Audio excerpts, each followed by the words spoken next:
Yo, what's good mga kabrati ko? So, i-share ko sa inyo ngayon kung paano mag-loan sa SSS online.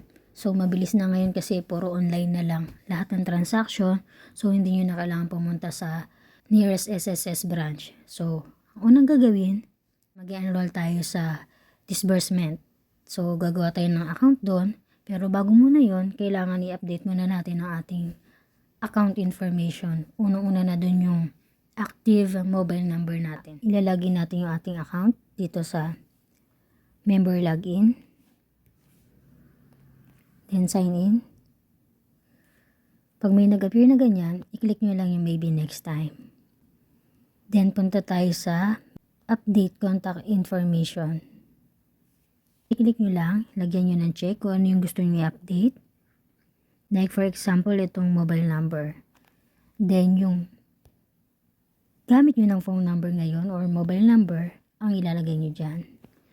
Then once na malagay nyo na, for example,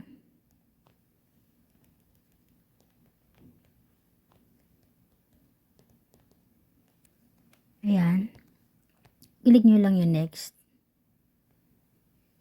Submit. January 29 ko siya in-update, yung contact information ko.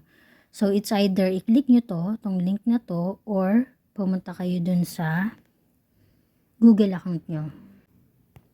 Pumunta kayo sa Google account nyo, then meron din silang email dun sa inyo, which is ito. Please click here to confirm your requested change.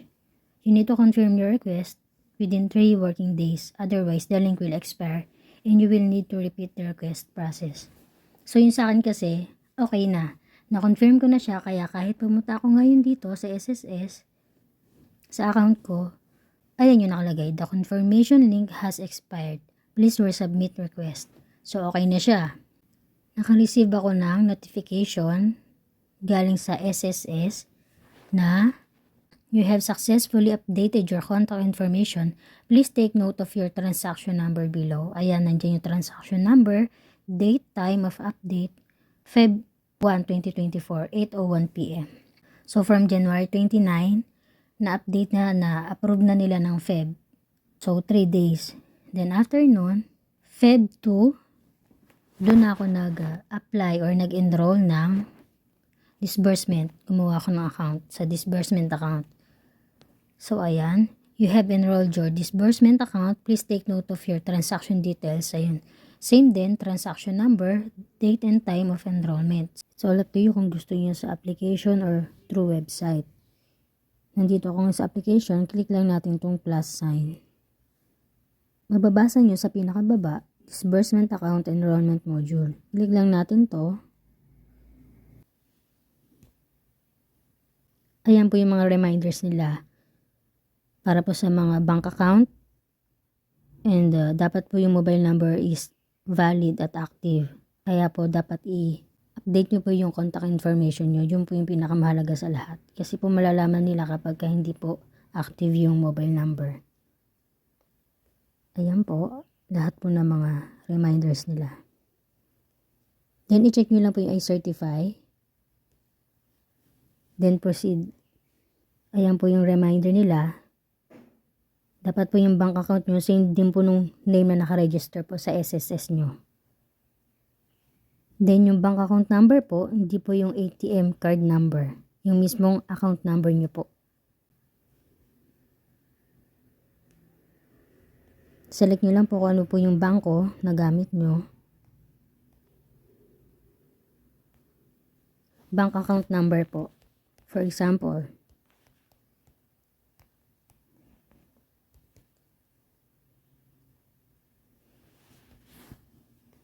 then confirm lang din po, confirmation.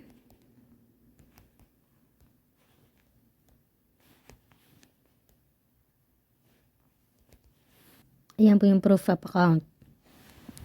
Kagaya ko po, yung sa akin po is passbook. Then click nyo lang po itong capture proof of account para po picturean nyo yung passbook nyo. Capture ID card, identification document po ito. Ito po yung mga list ng mga documents na pwede.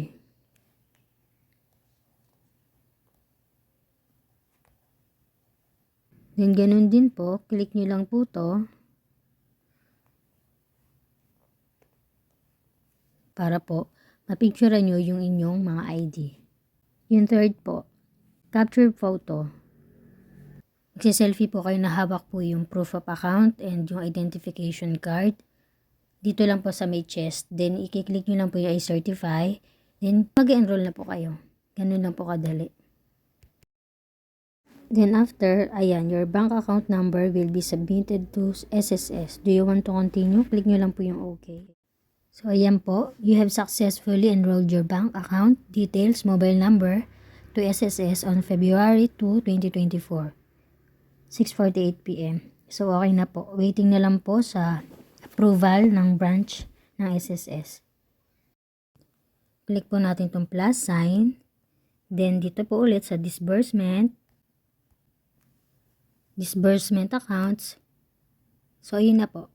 For branch approval na po. So, waiting na lang tayo sa email nila kung okay na.